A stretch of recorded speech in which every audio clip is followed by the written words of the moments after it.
Əgər bir məsciddə və yaxud da namaz qılınan yerdə izdiham olarsa, o dərəcədə ki, namaz qılanlar səcdə etməyə yer tapır, belə halda ən doğru rəy odur ki, hara mümkündürsə səcdə eləyir. Hətta qarşısındakının beli olsa belə, ayağının yanı olsa belə, mütləq səcdə etməlidir.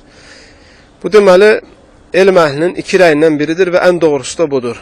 Bu rəyi deyənlər xüsusən də İmam Əhməd ibn Həmbəl və həmçinin İshaq Rahveyyə, İmam İbn Battal və bu fikri dəstəkləyir həmçinin İmam el-Buxari və Kufa alimlərinin çoxu da bu rəydədir. Bu barədə hədis də var. İmam Buxari rəhməhullah Səhih kitabında gətirir.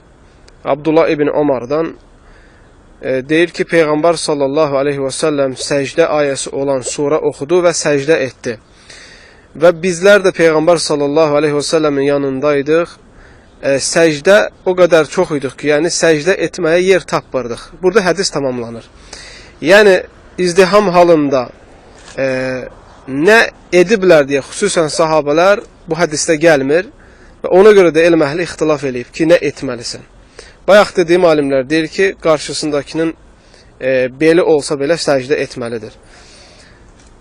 Deməli, bir toplum alim də var ki, xüsusən də İmam Malik və həmçinin İmam Ata və İmam Zuhri və başqaları bu rəydədirlər ki, yəni gözləyir qarşısında, qabağında olanları, onlar səcdədən qalxandan sonra bunlar əyilib səcdə edir. Lakin bu rəy zəifdir. Birinci rəyi, yəni səcdənin mütləq olunmasını dəstəkləyən başqa bir rivayət də var. Nəfi'dən gəlir. Başqa bir rivayət də var. İmam Tabarani rivayət eləyir. Orada gəlir ki, elə bil ki, hədisin başqa bir rivayətində sıxlıqdan kişilər bir-birlərinin belinə səcdə etdilər. Deməli, İmam Tabaraninin rivayət etdiyi hədisdə belə başa düşülür ki, elə olduğu halda, izdiham olduğu halda qarşısındakının belinə səcdə etməyi icazəlidir.